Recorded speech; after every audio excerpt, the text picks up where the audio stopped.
अगर आप commercial property खरीदने की सोच रहे हैं तो ये आपके लिए एक बहुत बड़ा निवेश हो सकता है, लेकिन बिना सही जानकारी के ये आपके लिए एक घाटे का सौदा भी हो सकता है। अगर आप इन्वेस्टर हैं और रियल एस्टेट में इन्वेस्ट करके अच्छा पैसा अर्न करना चाहते हैं तो ये वीडियो आपके लिए है। इस वीडियो में मैं आपको बताऊंगा कि कमर्शियल प्रॉपर्टी में इन्वेस्ट करने के लिए आपको किन किन बातों का ध्यान रखना चाहिए। नमस्कार दोस्तों, मैं आपका प्रॉपर्टी एडवाइजर विकास शर्मा। ज्यादा समय ना लेते हुए स्टार्ट करते हैं आज की ये वीडियो। अगर मेरी वीडियो आपको अच्छी लगे तो प्लीज चैनल को लाइक करें, शेयर करें एंड सब्सक्राइब करें। स्टार्ट करते हैं आज की वीडियो। सबसे पहले कमर्शियल प्रॉपर्टी में जब भी हम इन्वेस्ट करते हैं तो सबसे पहला पॉइंट आता है लोकेशन। कमर्शियल प्रॉपर्टी का सबसे बड़ा फैक्टर उसकी लोकेशन होती है। प्रॉपर्टी ऐसी जगह होनी चाहिए जहां अच्छा ट्रैफिक और विजिबिलिटी हो, आसपास का इंफ्रास्ट्रक्चर और आने वाले सालों में डेवलपमेंट कैसा होगा इसका भी विश्लेषण अच्छी तरह से हो। लोकेशन की जब हम बात करें तो साथ ही साथ हमें ये भी देखना होता है कि आसपास में मेट्रो,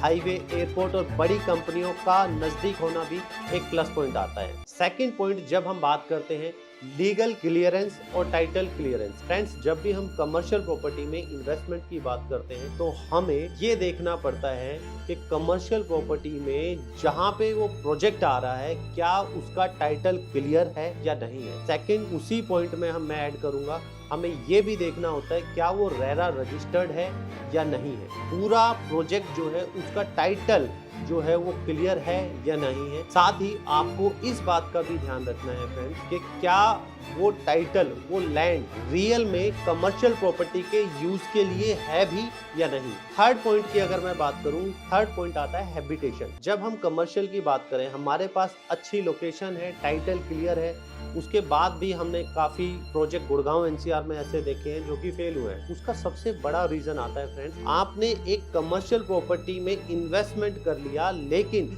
वहां आसपास का कमर्शियल प्रॉपर्टी को चलाने के लिए जो हैबिटेशन है वो है ही नहीं। यानी कि कमर्शियल प्रॉपर्टी को मेजर जो चलाता है उसका सराउंडिंग का नेबरहुड चलाता है, और क्या नेबरहुड की पेंडिंग पावर है या नहीं है। थर्ड पॉइंट जो है वो मेजर फैक्ट करता है। जब भी आप कमर्शियल प्रॉपर्टी बाय करें तो इस चीज का जरूर ध्यान रखें कि जहां आप इन्वेस्टमेंट कर रहे हैं उसके सराउंडिंग में रेजिडेंशियल कैचमेंट है या नहीं है, और रेजिडेंशियल कैचमेंट है तो वो किस कैटेगरी का है। यानी कि आसपास में अगर आप जहां पे कमर्शियल प्रॉपर्टी बाय कर रहे हैं उसके सराउंडिंग में रेजिडेंशियल जो है वो किस कैटेगरी के लोग रहते हैं। अब हम बात करते हैं फ्रेंड्स फोर्थ पॉइंट की, रेंटल इनकम एंड आरओआई का। फ्रेंड्स, रेंटल इनकम के लिए जब भी आप कमर्शियल प्रॉपर्टी में किसी भी डेवलपर के पास जाते हैं तो आपको मिसगाइड किया जाता है। अब आपको रेंटल इनकम अगर जाननी है तो किस तरह से आप पता कर सकते हो, उसका बहुत ही इजी सॉल्यूशन है। जिस भी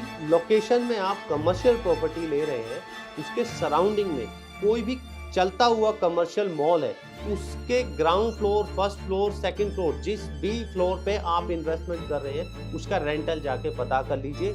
सिमिलर काइंड ऑफ रेंटल जो है आपको वहाँ पे मिलेगा फ्रेंड्स। तो ये आपको रेंटल जो है वो डिसाइड खुद से करना होगा, खुद से आपको मार्केट स्टडी करनी होगी जाके कमर्शियल प्रॉपर्टी में जो वहाँ पे कमर्शियल चल रहा है उस लोकेशन पे कि यहाँ पे रेंटल क्या चल रहा है। आपको एक्चुअल रेंटल का पता होगा तभी आप एक्चुअल रिटर्न ऑन इन्वेस्टमेंट, आपकी अपनी इन्वेस्टमेंट पे आपको कितनी आरओआई मिल रही है वो आपको आइडिया लग जाएगा फ्रेंड्स। फिफ्थ पॉइंट आ जाता है बिल्डर एंड उसकी क्रेडिबिलिटी का, कि बिल्डर की बैकग्राउंड क्या है। जब भी आप इन्वेस्टमेंट की प्लानिंग करते हो और खासकर कमर्शियल प्रॉपर्टी में फ्रेंड्स, आपको बिल्डर की बैकग्राउंड पता होना चाहिए कि बिल्डर ने पास्ट में अपने कितने प्रोजेक्ट जो हैं वो डिलीवर किए हैं, और जो कमर्शियल प्रोजेक्ट डिलीवर किए हैं उसमें किस तरह की ब्रांड है, क्या वो आज खाली है, क्या उन पे आज ब्रांड बैठा हुआ है, वो कितने टाइम पहले डिलीवर्ड हुए थे, क्या बिल्डर ने जो कमिटमेंट दी थी बिल्डर अपनी उन कमिटमेंट्स के अकॉर्डिंग अपनी बातों को प्रूफ कर पाया है या नहीं कर पाया है। तीसरा, जब बिल्डर ने कोई कमर्शियल प्रोजेक्ट डिलीवर किया है उस टाइम से लेके और आने वाले 6 महीने पोजीशन के बाद या 1 साल बाद तक क्या बिल्डर वहां पे कोई ब्रांड बैठा पाया है या नहीं बैठा पाया, ये चीजें हमें बहुत ही गहराई से ध्यान रखनी चाहिए फ्रेंड्स। 6th पॉइंट पे जब हम आते हैं तो हमें बिल्डर हिडन चार्जेस क्या लगाता है उनका भी हमें ध्यान रखना बहुत ज़रूरी है फ्रेंड्स। कई बार हमने अपने लाइफ में ऐसे भी इन्वेस्टर्स को देखा है जिन्होंने कमर्शियल प्रॉपर्टी में इन्वेस्टमेंट तो कर लिया, लेकिन बिल्डर ने उनसे कुछ हिडन चार्जेस, जैसे कि पोजीशन के बाद मेंटेनेंस की कॉस्ट कौन बियर करेगा, पोजीशन के बाद जब उस पर कोई ब्रांड आता है तो उस ब्रांड का जो फिट आउट चार्ज है वो कौन बियर करेगा। फ्रेंड्स, इन चीज़ों को आपको ध्यान रखना चाहिए। ये चीज़ें कभी भी कोई भी डेवलपर आपको खुद से नहीं बताता।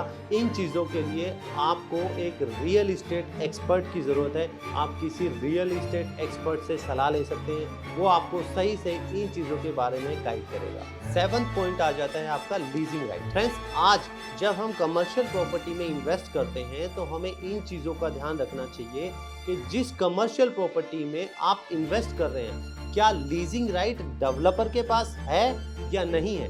लीजिंग राइट डेवलपर के पास होना बहुत ज़रूरी है, क्योंकि फ्रेंड्स आज से कुछ साल पहले कमर्शियल प्रॉपर्टी में लीजिंग राइट डेवलपर के पास नहीं होते थे, बट फिर भी वो प्रॉपर्टी चल जाती थी। उसका रीज़न था कि कमर्शियल प्रॉपर्टी में डिमांड एंड सप्लाई का गेम होता था।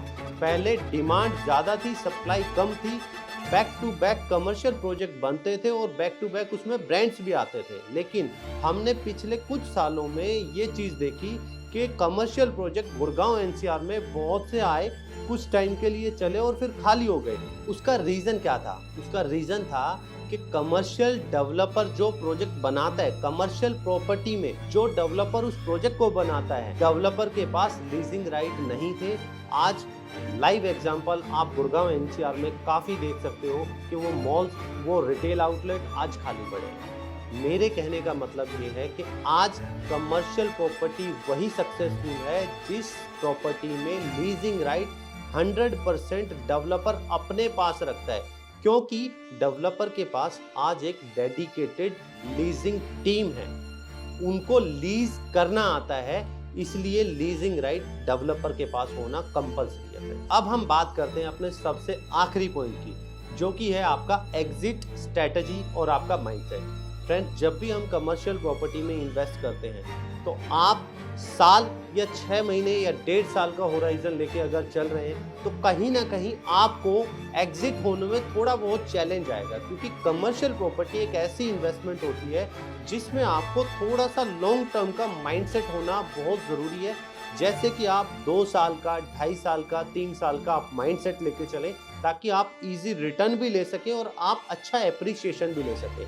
एग्जिट स्ट्रेटजी में अगर मैं बात करूं, जब आप ऊपर के सारे पैरामीटर्स जो मैंने आपको बताए हैं, अगर आप वो सारे अच्छे से फॉलो करते हो तो आपको एग्जिट होने में बहुत ही आसानी होगी। वीडियो को एंड करने से पहले बोनस पॉइंट में मैं आपको कुछ बातें बताना चाहता हूँ। अगर आप गुड़गांव में रेंटल इनकम कमाना चाहते हैं तो retail, office space, commercial SCO plots आपके लिए एक बेहतरीन विकल्प हो सकता है। हमारे पास प्री रेंटेड ऑप्शन अवेलेबल है, जिसमें ब्रांड लाइक हल्दीराम, 18 कम्यून, फर्जी cafe, blue stone, Joy Lucas, multiplex like PVR, INOX and many more available हैं, जिसमें इन्वेस्टमेंट की शुरुआत ओनली 1.5 CR से हो जाती है, बहुत ही अट्रैक्टिव पेमेंट प्लान के साथ। अधिक जानकारी के लिए और गुड़गांव में बेस्ट कमर्शियल प्रोजेक्ट एडवाइस के लिए नीचे दिए गए नंबर्स पे आप हमें कॉल कर सकते हैं। इसी के साथ आज का मेरा ये सेशन समाप्त होता है। बाकी अगर आपको वीडियो अच्छी लगी हो तो आप प्लीज़ वीडियो को लाइक करें, शेयर करें, सब्सक्राइब करें। Thank you so much. मिलते हैं अगली वीडियो में।